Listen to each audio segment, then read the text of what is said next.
My friend John thought he had it all figured out. He saved religiously, budgeted nearly down to the last dollar, and tracked his investments like a hawk. But when retirement day hit, he realized the hard way that having money in the bank was only half the battle. In today's video, I'm going to outline 5 key milestones and share actionable steps you can take to be more prepared for the huge step of actually retiring. John was not ready. He was just hoping that everything would fall into place, and he's not alone. It's widely known that about 10,000 baby boomers retire daily. Some retire for health reasons, whether their own or a loved one's, while others make the leap due to unforeseen events like job loss. For those who choose it willingly, the final hurdle is often their financial advisor. But to me, my role goes beyond just being their financial guide. Many of the most crucial signs of readiness have little to do with money. Thank you for stopping by. I'm Daryl Rosen, and my retirement planning firm has helped hundreds of families across the country feel confident about stepping into retirement. Every day I get questions about this life-changing transition. So I'm sharing this information as a roadmap for your journey.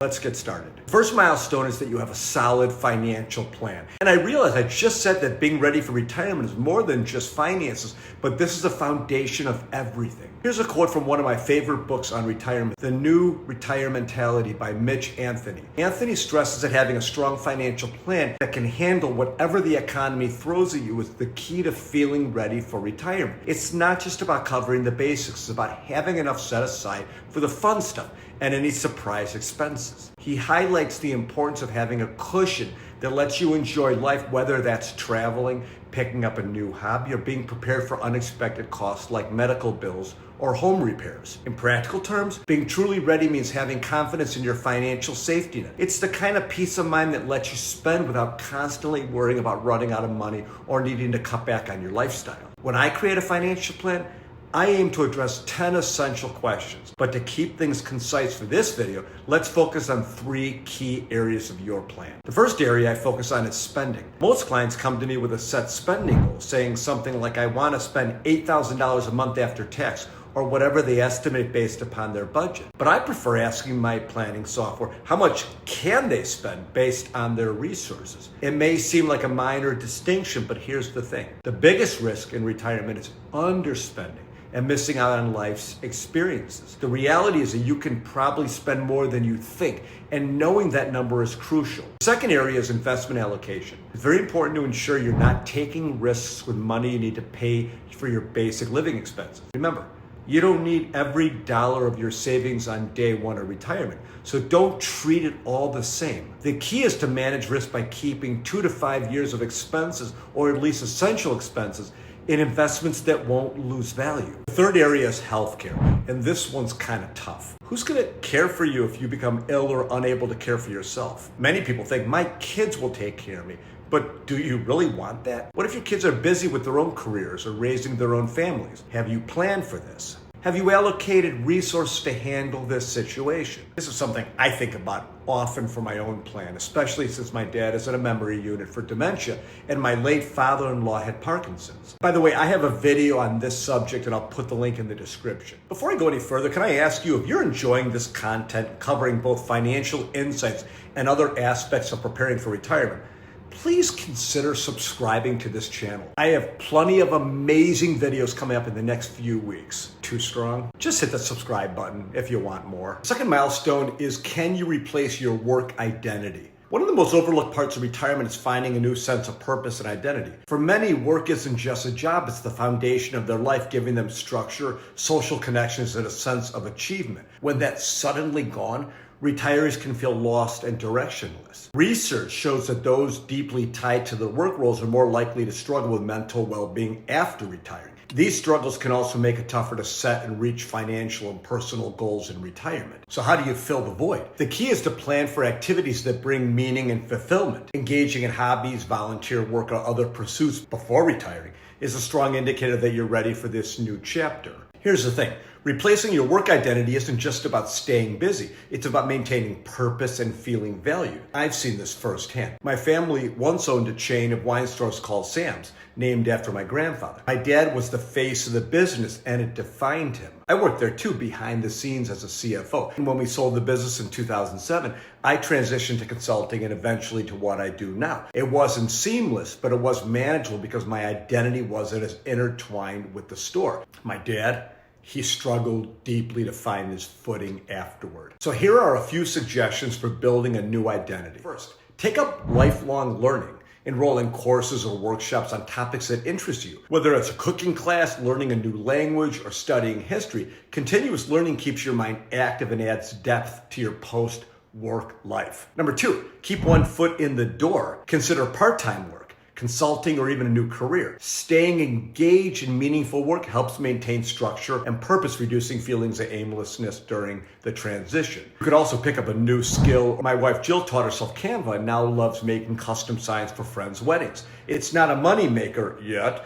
but she seems to really enjoy it. These steps ensure that your retirement isn't just about what you leave behind, but how you continue to grow and thrive in this new chapter. The third milestone signaling you're ready to retire is when work starts affecting your health. The National Institute for Occupational Safety and Health has found that prolonged exposure to workplace stressors can contribute to chronic health conditions, including high blood pressure, heart disease, and a variety of mental health disorders. Employees facing these issues often see retirement as a way to reduce stress and improve overall well-being. Here's something else. A study published in the Journal of Aging and Health indicated that workers who retired due to health concerns often reported significant improvements in the quality of life. This included reduced stress, better sleep, and more time for healthy activities like exercise and balanced nutrition. But how do you know if retiring for health reasons is the right move? The first sign is simple. Your health is suffering. Work can impact your physical and mental health in various ways, from labor-intensive jobs that wear down joints and muscles to desk jobs that strain your neck and your back. Add job stress, and you could face anxiety, depression, even physical symptoms. It should come as no surprise, but some jobs can put wear and tear on your body that won't help you down the road. My client, Frank, retired for just that reason. He dealt with bad knees and heart palpitations, likely caused by 2 things. 1, constantly changing technology, and 2, young colleagues with strong opinions on how he should do his job. He was also burned out, a major red flag. Burnout is one of the clearest signs that your job is taking a serious toll on your health. It's more than just being tired now and then. It's constant exhaustion that leaves you feeling drained and disconnected. Burnout can lead to anxiety, depression, even physical issues like headaches, stomach problems, and trouble sleeping. When you reach that point, it's time to ask yourself if staying in your job is really worth the cost to your health. Another sign to consider retiring is when work stops you from properly recovering from illness or managing chronic conditions. If stress from your job keeps you from getting the rest, treatment, or lifestyle changes you need, it may be time to step away. For example, if you're dealing with diabetes, heart disease, chronic pain, and work is making it hard to stick to a healthy routine or get to medical appointments, retiring might be crucial for your long-term health. Prioritizing your well-being means giving yourself the space to heal and manage your health properly. The fourth milestone is you've strengthened your social support network. One of the most overlooked and important signs you're ready for retirement is having a solid social support network. Retirement can really shake up your social life, especially if a lot of your interactions revolve around work. Knowing you have friends and family or a community you can count on makes a ginormous difference in how fulfilling your retirement can be. Many studies show that strong social connections boost your mental health, reduce stress, and help you live a happier, longer life. If you build these connections and nurture relationships that will be there to support and enrich your retirement, you are in a great spot. If you're looking for fresh ways to strengthen your network, consider finding a niche group that aligns with your hobbies,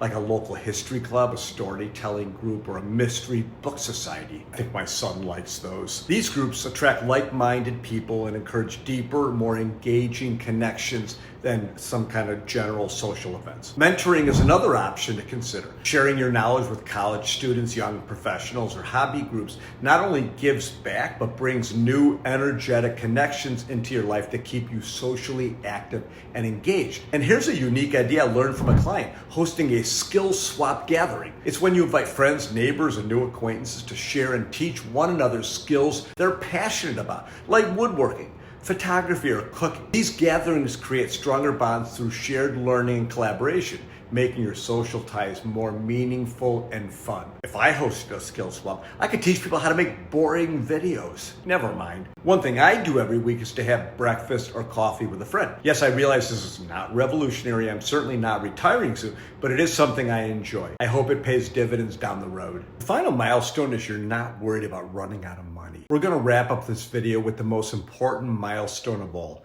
your mindset. In last week's video, I mentioned reading Die with Zero by Bill Perkins. I'm still diving into it, but there's a passage that's too relevant not to share. Perkins argues that true readiness for retirement is about feeling secure enough to spend your money confidently without worrying about running out. When you shift from a mindset of hoarding wealth to one of using it to enrich your life, that's when you know you're ready. It all comes down to this essential skill: learning how to spend your money. And it's not as easy as it sounds. For decades, you've worked, you've earned, you've saved and invested. Now retirement asks you to flip that on its head and start using what you built. I covered that topic last week, and I'll link to that video in the description. One of Perkins' powerful ideas is memory dividends. The notion that spending on experiences today creates emotional and psychological returns for years to come. When you frame spending as an investment in memories, it becomes easier to transition from preserving money to enjoying it. Let me share a personal story. My mother-in-law passed away very recently, and to make it even harder, my wife Jill's dad passed away less than a year ago. Jill's mom wasn't wealthy by any means, but she wasn't going to run out of money either. Due to some financial trauma she experienced as a child, I think she was really always very frugal. Yet 6 months ago, she did something special with my 3 sons. She took them out to dinner at Benihana. It's one of those Japanese restaurants where they cook on the table. The food is way too salty for me, but the boys love it. That simple dinner may have been their last joyful memory with her. It didn't cost much, but the value of that evening is immeasurable. So how do you start spending in retirement? First thing, start small. You don't need a big trip to create memories. Number 2, think of your retirement in stages. You'll naturally spend less as you get older, so plan to allocate more in the first 10 years.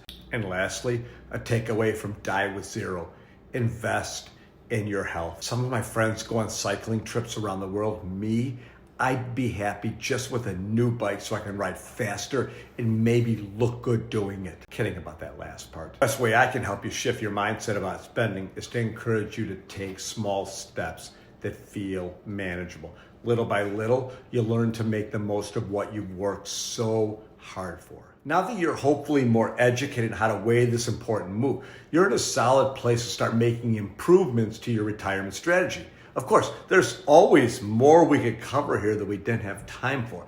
If you'd like to see how our straightforward, flat-fee, fiduciary planning approach could help your situation, just click on the link in the description to book a consultation. And thanks for watching.